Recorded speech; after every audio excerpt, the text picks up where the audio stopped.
Hallo und herzlich willkommen zu Selbstgenäht.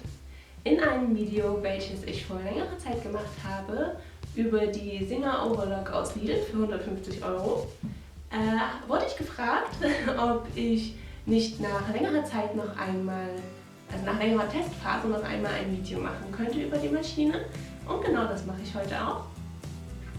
Außerdem wollte ich auch noch auf eure Fragen unter dem letzten Video ein wenig eingehen.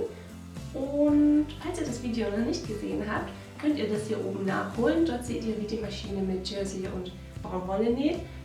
Und ich wollte ihr mich auch noch einmal zeigen, wie sie mit Jeans und Futterstoffen und Chiffon und Satin und so weiter näht. Ich bin Jessie und los geht's!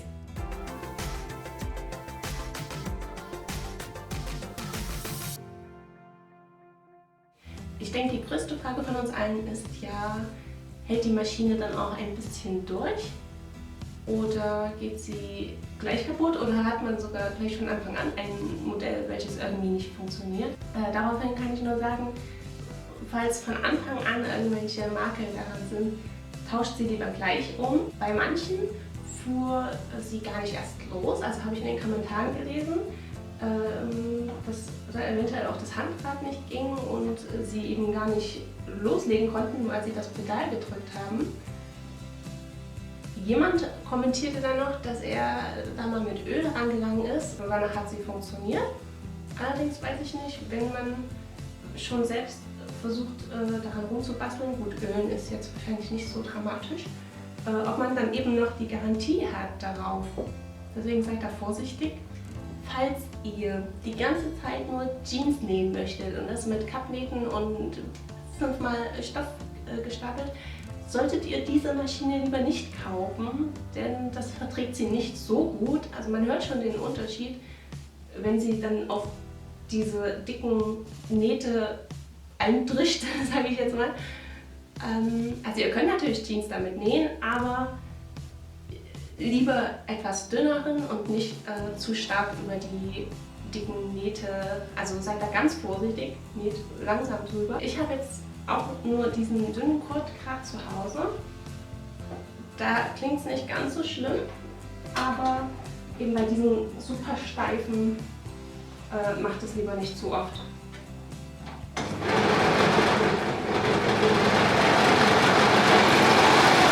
Ich bin gerade über eine dicke Naht drüber, jetzt hat man nichts gehört, aber meistens stößt sie dann doch ziemlich hart durch den Stoff durch. Nähen tut sie super, aber es tut der Maschine eben nicht so gut. Also macht eure Maschine damit bitte nicht kaputt. Jersey, Baumwolle, geht alles super, nur zu dicke Sachen solltet ihr dann lieber nicht so oft nähen. Weiter geht's. Jetzt nehmen wir mal Futterstoffe. Ich habe den ganz normalen 4-Faden Overlock-Stich drin und also der näht eigentlich so gut wie alles super. Man muss vielleicht ein bisschen an der Fadenspannung stellen. Ich kann euch das auch nochmal genauer zeigen. In den Heft sind sogar die verschiedenen Stoffdicken und ob sie stretchy sind oder nicht aufgeführt. Also ich suche mir jetzt nicht bei jedem Stoff die Fadenspannung, sondern ich stelle das einfach intuitiv um. Das hatte mich nämlich auch jemand gefragt, ob ich denn genau nach den Anweisungen im Heft gehe. Also ich gehe davon aus, die funktionieren sicherlich gut. Da könnt ihr eben euch aussuchen, ob das ein stretchiger oder ein dünner stretchiger oder dicker stretchiger oder nicht stretchiger Stoff ist und dann je nachdem die Fadenstellung einstellen. Also ihr seid auf jeden Fall auf der sicheren Seite. Wer das nicht immer nachgucken möchte, der kann einfach, also ich habe meistens die Fadenspannung so um 4,5. Wenn ihr merkt, dass euer Nadelfaden eben zu locker ist, wenn ihr den Stoff auseinanderzieht, dass man da den Stich sieht, müsst ihr eben einfach etwas höher drehen auf 5. Und die hinteren beiden eben auch, je nachdem, ob die Naht nun genau auf eurer Kante ist oder ob sie sich nach hinten oder nach vorne zieht, müsst ihr dann eben den, wenn er sich nach vorne zieht, den Oberfaden etwas lockerer stellen, damit er wieder auf die Mitte geht. Oder wenn er sich nach hinten zieht, den hinteren Faden etwas lockerer stellen, damit er wieder auf die Mitte geht. Aber sonst liegt er eigentlich zumindest bei dem 4-Faden-Overlock und bei dem 3-Faden-Overlock-Stich, eigentlich immer gut, wenn ihr so um die 4 die Einstellungen habt. So, also ich habe die Einstellungen jetzt einfach so gelassen, auch für den dünnen Futterstoff. Und die Nähte sind in Ordnung. Wie gesagt, also die nähen eigentlich alle Stoffe durchweg. Also jeder Stoff ist natürlich trotzdem anders. Jetzt wenn man jetzt sagt, ich habe hier ein Chiffon oder so, das kann natürlich immer irgendwie, da die Stoffe immer verschieden zusammengemischt sind in der Herstellung, kann es 10 Chiffonarten super nähen und dann einen aber irgendwie überhaupt nicht. Also das kann es immer geben. Das liegt dann weniger an der Maschine, eher an den Stoffen. Also wahrscheinlich liegt es schon an der Maschine, aber also es gibt es immer. Wenn ich auf Arbeit bin, irgendwann kommt mal irgendein blöder Stoff. Das sieht die Naht einfach nicht so perfekt aus, wie sie aussehen sollte. Das ist nun manchmal so, kann man nicht ändern. Wenn es euch bei jedem Stoff passiert, dann ist es natürlich schlecht.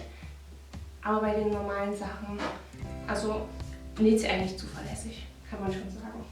Dann habe ich hier noch den Satin.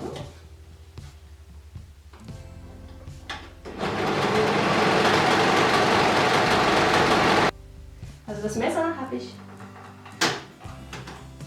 auch immer auf 5 stehen. Der Stich ist dann eigentlich immer sehr schön fest. Es kann euch auch passieren, dass der Stich, also hier ist der Stoff, die Stoffkante und dass der Stich übersteht. Das kann entweder daran liegen, dass ihr das Messer zu eng in Richtung 1 stehen habt. Dann kann es passieren, dass der Faden übersteht. In dem Fall solltet ihr das Messer eben lieber auf 5 stehen lassen.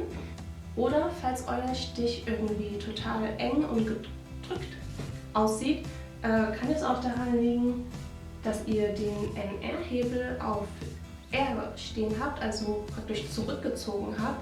Dadurch wird die Naht super eng, das braucht ihr aber nur für den Kräuselsaum. Also achtet auch darauf, dass ihr bei den normalen Nähten den Hebel auf N stehen habt. Somit lässt die Naht auch genug Luft für euren Stoff, dass sie sich nicht so zusammenziehen. So, und mit der richtigen Einstellung näht die Maschine eigentlich zuverlässig jeden Stoff. Kann ich auch bei diesen etwas außergewöhnlicheren Stoffen nur bestätigen.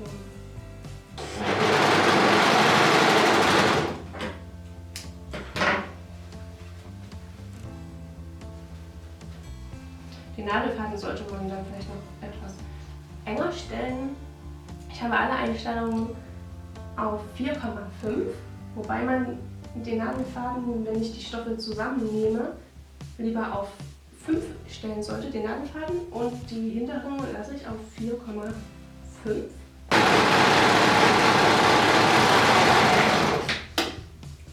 Aber für manche Stoffe ist, gerade für dünnere Stoffe, ist es nicht so gut, wenn man den Nadelfaden zu straff stellt. Vor allem, wenn man sie nur versäubern möchte und nicht zusammennähen möchte. Deswegen habe ich da den Nadelfaden lieber etwas lockerer auf 4 oder 4,5. Und bei stabileren Stoffen kann man den Nadelfaden ruhig etwas straffer stellen, vor allem wenn man eben 2 Schichten zusammennähen möchte, zusammenketteln möchte. Dann solltet ihr den Nadelfaden so eher Richtung 5 stellen. Und dasselbe gilt auch für die beiden hinteren Fäden. Bei ganz dünnen Stoffen sollte man auch diese lieber etwas lockerer stellen. Und bei dicken Stoffen kann man sie wieder straffer stellen. Aber wie gesagt, bis jetzt hat alles super mit der Einstellung 4,5 funktioniert. So, und nun werde ich die Maschine noch einmal umfädeln, um diesen Chiffon zu nähen, denn dafür ist die normale Kettennaht ungeeignet. Deswegen nehmen wir jetzt den Rollsaum. Und denkt dran, wenn ihr eine Nadel rausnehmt, dreht die Schraube immer schön wieder fest. Denn es hat im letzten Video ungelogen bestimmt 10 Minuten gedauert, bis ich diese Nadel und die Schraube wieder drin hatte. Auch wenn es im Video echt schnell aussah, aber das hat wirklich mega lang gedauert, die wieder reinzufummeln. Und für den Rollsaum, da es ein ganz schmaler Saum ist, braucht man eben den NR-Hebel auf R, also zurückstellen, damit auch diese schmale Naht entsteht. Falls eure Naht eben übersteht, dann liegt es wahrscheinlich an den Hebel. Deswegen nicht vergessen, den Hebel immer zurückzuziehen. Und wenn ihr eben eine breite Naht braucht, dann schiebt ihr den Hebel nach vorne. So, ausgefädelt ist es ziemlich schnell. Nachher werde ich die Nadel noch einmal einfädeln, um zu sehen, ob es immer noch so schwierig geht oder ob das vielleicht nur gerade an dem Tag lag. Weil seitdem habe ich den Stich auch nicht wieder verstellt, muss ich ganz ehrlich sagen. Da man eben meistens einfach nur den normalen Overlock-Stich braucht und die anderen doch nur recht selten, war das bei mir jetzt auch nicht der Fall.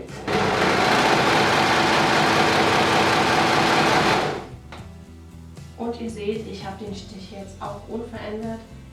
Die beiden hinteren immer noch auf 4,5 stehen und es näht eine super schöne Naht. Nur den vorderen Faden habe ich eben auf 5 gestellt, weil es im Buch stand. So, jetzt kommt der Tag, vor dem ich mich gefürchtet habe, schon seit Ewigkeiten.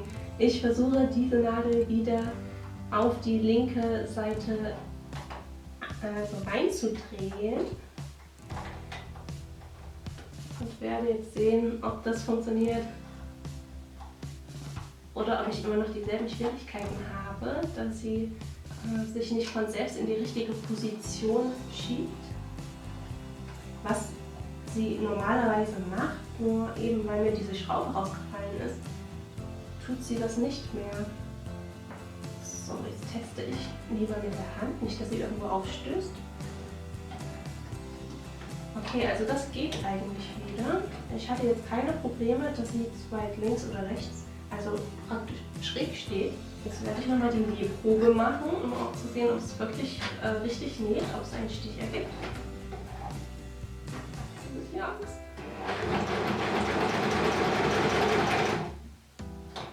Weil wenn es manchmal keinen Stich ergibt beim Nähen, dann solltet ihr eure Maschine entweder nochmal neu einfädeln oder es kann aber auch an den Nadeln liegen, dass ihr diese nochmal rein und wieder raussetzt oder vielleicht auch die Nadel mal wechselt, falls sie schon angehackt sind, indem ihr irgendwo aufgestoßen seid. Seht ihr, und nach den Umstellen habe ich vergessen, den NR-Hebel zu aktivieren. Dadurch wurde die Naht auch super straff auf einmal. Und nach dem Einstellen hat wieder alles wunderbar genäht. So, die Nähproben sind abgeschlossen. Und jetzt komme ich nochmal auf die Fragen zurück. Und zwar war auch eine Frage oder Aussage, dass die Fadenspannringe bei demjenigen kaputt waren. Ich weiß jetzt nicht, ob es schon bei der Lieferung war oder erst durch das Nähen. Deswegen, wenn es durch das Nähen passiert, seid wirklich so sorgfältig und dreht euch beim Fadenwechsel, wenn ihr sie anknotet und bevor ihr sie durchziehen wollt, dreht euch die Spannung wirklich immer wieder auf 0, zieht den Faden durch und dann könnt ihr wieder zurück auf eure Spannung stellen. Und testet auch immer, dass die Fäden richtig in der Spannung drin sitzen, bevor ihr loslegt. Es kann nämlich auch immer ein Grund dafür sein, dass eure Fadenspannung nicht hinhaut oder eben der Stich auch überhaupt gar nicht näht oder nicht richtig näht. Und wie gesagt, meine linke Nadel ging jetzt ohne Probleme wieder einzuspannen. Ich weiß nicht, woran es das letzte Mal lag, denn jemand hatte mir auch geschrieben, dass sie dasselbe Problem hatte und ob ich es dann immer noch habe. Also nein, anscheinend nicht mehr, wie es aussieht. Also seid euch auf jeden Fall bewusst, dass wenn ihr so eine Maschine kauft, es kann immer mal eine Fehlerhaft darunter sein. Deswegen sind sie wahrscheinlich auch so günstig, diese Maschinen. Aber schickt sie einfach zurück oder versucht sie umzutauschen. Falls die Maschine nicht losfährt und da eine Blockade ist, könnt ihr das mit Ölen beheben, wenn ihr wisst, wo ihr ölen müsstet. Also ich wüsste es jetzt auch nicht. Wenn ihr euch damit auskennt, ölt einfach und versucht es dann nochmal. Sonst schickt es zurück, gebt es zurück. Als Fazit könnte man sagen, da das Fazit im letzten Video irgendwie total merkwürdig war, also quält die Maschine nicht mit zu dicken Sachen, mit zu dicken Nähten, mit zu vielen Lagen. Aber ganz normale Sachen näht sie super. Jersey, Baumwolle, dünne Stoffe, Futter, alles kein Problem. Ihr könnt auch mal Jeans nähen, ihr könnt auch locker weichen Jeans nähen. Aber erwartet keine zu großen Wunder von dieser Maschine. Sie ist einsteigerfreundlich, sie ist leicht zu bedienen. Ihr braucht nicht viel rumstellen. Sie näht eigentlich fast jedes Material mit derselben Sticheinstellung. Also ich muss da nur ganz selten ein bisschen nachstellen. Und gerade am Anfang, wenn man testen möchte, ob man das überhaupt viel benutzt oder ob sie dann doch nur in der Ecke steht, reicht das auf jeden Fall. Wenn ihr aber eine ganz zuverlässige Maschine haben wollt, die lange näht und wo ihr auch, weiß nicht, die leise ist und wo alles schnickschnack dran ist, kauft euch eine teure, da seid ihr auf jeden Fall auf der sicheren Seite. Aber Preis-Leistung ist auf jeden Fall super, wenn sie näht, wenn ihr eine erwischt, die näht. Ich hoffe, dieses Video konnte euch dabei helfen, euch zu entscheiden, ob ihr euch diese Maschine holen wollt oder lieber doch eine hochwertigere. Und falls ihr euch übrigens noch eine Overlock-Haube für eure Maschine nähen wollt, egal welcher Typ, könnt ihr hier oben im Video sehen, wie das geht. Dann bis zum nächsten Video.